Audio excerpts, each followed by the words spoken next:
orang yang membagi Ramadan ke dalam 3 bagian, sehingga menyebutkan 10 hari pertama rahmat, 10 hari kedua khusus maghfirah, ampunan Allah Subhanahu wa taala, dan 10 hari ketiga ada peluang dibebaskan dari api neraka. Pernah mendengar ungkapan ini?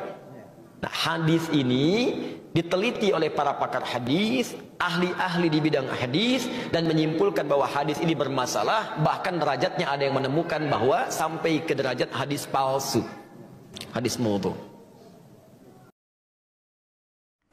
Pembahasan kita adalah terkait pembagian bulan suci Ramadan, yang disebutkan bahwasanya awal pada bulan Ramadan dihitung 10 hari itu dikatakan adalah rahmah, diturunkan rahmat Allah kepada umat Islam. Kemudian pertengahannya itu adalah maghfirah, ampunan dari Allah Subhanahu wa taala. Dan akhirnya, yaitu 10 hari terakhir, dikatakan adalah itqun minan nar, pembebasan dari api neraka. Ini keterangan diambil dari satu hadis Nabi Muhammad SAW yang disebutkan awal syahri Ramadan rahmah. Awalnya bulan suci Ramadan itu rahmah.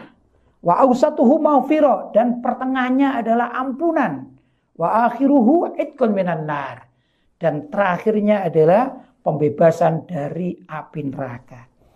Ini ya ikhwan, hadis diriwayatkan oleh Imam Ibnu Abi Dunya dan juga oleh Imam Al-Khatib serta Imam Ibnu Asakir. Bahkan di dalam riwayat Imam Ibnu Khuzaimah dikatakan ini adalah hadis sahih, karena itu dimasukkan dalam kitab sahihnya pada nomor 1887. Demikian juga hadis ini diriwayatkan oleh Imam Al-Baihaqi di dalam kitab Syu'abul Iman. Perlu diketahui bahwasanya Imam Ibnu Abi Dunya itu kalau dihitung-hitung, beliau adalah hidup 1000 tahun yang lampau. Kemudian datang orang-orang yang baru sajalah, seperti Syekh Nasiruddin Al-Albani. Coba dibandingkan tahunnya. Yang Imam Ibnu Abi Dunya itu 1000 tahun yang lampau, termasuk ulama-ulama salaf kita. Sedangkan ini Syekh Nasiruddin Al-Albani adalah orang baru. Nasiruddin Al-Albani mengatakan hadis ini dhaif. Bukan palsu ya, dhaif. Tapi yang runyam, ada beberapa orang yang hidup di zaman kita ini tiba-tiba memvonis hadis ini palsu. Itu dari mana keilmuannya? Apakah yang mengatakan hadis ini dhaif seperti Nasiruddin Al-Albani atau orang sekarang hidup di zaman kita mengatakan palsu? Itu akan menentang Imam Ibnu Khuzaimah yang hidupnya sudah ratusan atau 1000 tahun yang lampau. Kurang lebih begitu.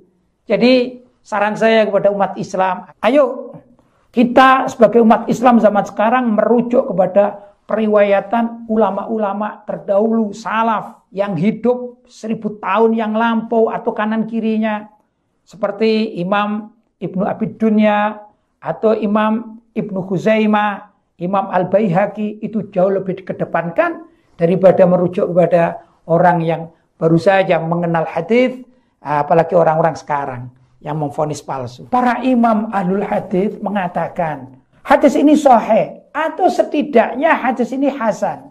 Kalaupun ini dhaif, itu adalah dhaif yang masih bisa dipergunakan untuk istidlal atau pengambilan dalil.